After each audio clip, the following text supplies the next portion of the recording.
നമ്മൾ ആ ദൈവത്തിന്റെ കൂടാരം, തേജസ് വസിക്കുന്ന കൂടാരമാണ് നമ്മൾ.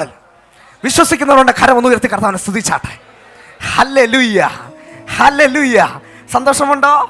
പഴയ നിയമത്തിൽ നോക്കുകയാണെങ്കിൽ ഈ തേജസ് ഭൂമിയിലേക്ക് ഇറങ്ങി വന്ന് അപ്പിയർ ചെയ്യുന്നത് രണ്ട് വിധത്തിലാണ്. ഒന്ന്, ഇറങ്ങി വന്ന് ദൈവം തൻ്റെ ജനത്തെ അഭിസംബോധന ചെയ്ത് നിൽക്കുന്ന കാഴ്ച നമുക്ക് കാണാൻ കഴിയും.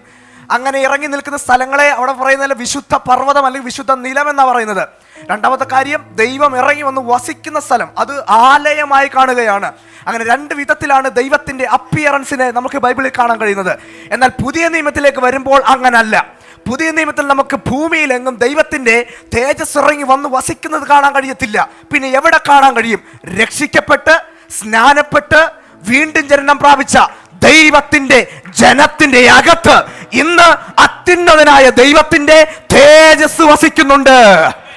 ഇന്ന് രാത്രി, ഇന്ന് ഈ രാവിലെ സമയത്ത് എന്നെ കേൾക്കുന്ന ദൈവത്തിന്റെ മക്കൾ, നിങ്ങൾ രോഗത്തെ ചുമക്കേണ്ടവരല്ല, നിങ്ങൾ വേദനകളെ ചുമക്കേണ്ടവരല്ല, ദുഃഖങ്ങളെ ചുമക്കേണ്ടവരല്ല, പ്രയാസങ്ങളെ ചുമക്കേണ്ടവരല്ല. ഇന്ന് പകൽ ഈ ജനത്തിന് മേൽ ആ ദൈവത്തിന്റെ വചനത്തെ ആത്മാവിൽ ഞാൻ സ്വാതന്ത്ര്യമാക്കുന്നു. നിങ്ങൾ ആരാ? നിങ്ങൾ ദൈവത്തിന്റെ മന്ദിരം. നിങ്ങളുടെ മേൽ പരിശുദ്ധാത്മാവ് വസിക്കുന്നു. വിശ്വസിക്കുന്ന കരമൊന്നടിച്ച് അല്പസമയം രാജാതി രാജാവിനെ സ്വീകരിച്ചോട്ടെ. പറയുന്നത് മഹത്വത്തിന്റെ പ്രത്യാശയായ ക്രിസ്തു. ഇംഗ്ലീഷിൽ ഇതാ പറയുന്നത്, Christ in you the hope of, amen, hope of glory. ഈ അഭിഷേകം ലഭിച്ച ദൈവത്തിന്റെ മക്കൾ വസിക്കുന്നിടത്ത് ദുരാത്മ മണ്ഡലങ്ങൾക്ക് നിൽക്കാൻ കഴിയത്തില്ല, പാപപ്രവർത്തികൾക്ക് നിൽക്കാൻ കഴിയത്തില്ല. ദൈവത്തിന്റെ തേജസ് ഇവിടെ ഇറങ്ങി വന്നിട്ടുണ്ട്. ദൈവത്തിന്റെ മഹത്വം ഇന്ന് രാത്രി ഇവിടെ ചലിക്കുന്നുണ്ട്. ആരുടെയൊക്കെയോ ജീവിതത്തിന്റെ അകത്ത് ഏതൊക്കെയോ വിഷയങ്ങളുമായിട്ട് നിങ്ങൾ ഇരിക്കുന്ന ഇരിപ്പ് സ്വർഗത്തിനറിയാം. ആരൊക്കെയോ വേദനിച്ചുകൊണ്ടായിരിക്കുന്നത്. എന്നാൽ ഇന്ന് രാത്രി ആരാ കരയുന്നത്? ആരാ നിന്റെ ഹൃദയത്തെ മുറിച്ചത്?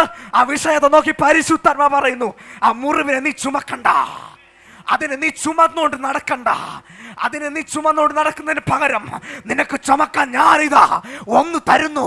അതാ ദൈവത്തിന്റെ തേജസ്, ദൈവത്തിന്റെ മഹത്വം. വിശ്വസിക്കുന്നവർ ഒരു നിമിഷം എല്ലാ ഹൃദയങ്ങളെ തുറന്ന് കരമൊന്ന് ഉയർത്തിപ്പിടിച്ചാൽ, മഹത്വത്തിന്റെ പ്രത്യാശയായ ക്രിസ്തു നിന്റെ മേലുണ്ട്. ആരാ മഹത്വത്തിന്റെ പ്രത്യാശയായ ക്രിസ്തു? അവൻ രാജാതി രാജാവാ, അവൻ കർത്താതി കർത്താവാ, സകല പ്രപഞ്ചത്തെ ഉണ്ടാക്കിയവൻ, സകല നേതാക്കന്മാരുടെ നേതാവായവൻ. നിങ്ങളുടെ അകത്തവൻ വസിക്കുകയാണ്. നിങ്ങൾ ചെറിയവരല്ല. നിങ്ങളെ നോക്കി മറ്റുള്ളവർ പലതും പറയും, പരിഹസിക്കും, അവൻ മാറ്റി നിർത്തും, നിങ്ങളെ തിരിഞ്ഞു നടക്കും. പക്ഷെ നിങ്ങളെക്കുറിച്ച് ദൈവം ആഗ്രഹിക്കുന്നത്, ദൈവത്തിന്റെ ഹൃദയത്തിന്റെ ഇഷ്ടം, you are the carrier of the glory of God. നീ ദൈവത്തിന്റെ തേജസ്സിനെ വഹിക്കുന്നവരാ. ദൈവത്തിന്റെ തേജസ് നീ വഹിച്ചാൽ രോഗബന്ധനങ്ങൾക്ക് നിന്നെ തടഞ്ഞു വെക്കാൻ കഴിയത്തില്ല. ദുരാത്മ മണ്ഡലങ്ങൾക്ക് നിന്നെ തടഞ്ഞു വെക്കാൻ കഴിയത്തില്ല. വിശ്വസിക്കുന്ന കരമൊന്ന് അടിച്ച് അല്പസമയം ആ രാജാവിനെ ഒന്ന് സ്തുതിച്ചു തുടങ്ങിയാട്ടെ.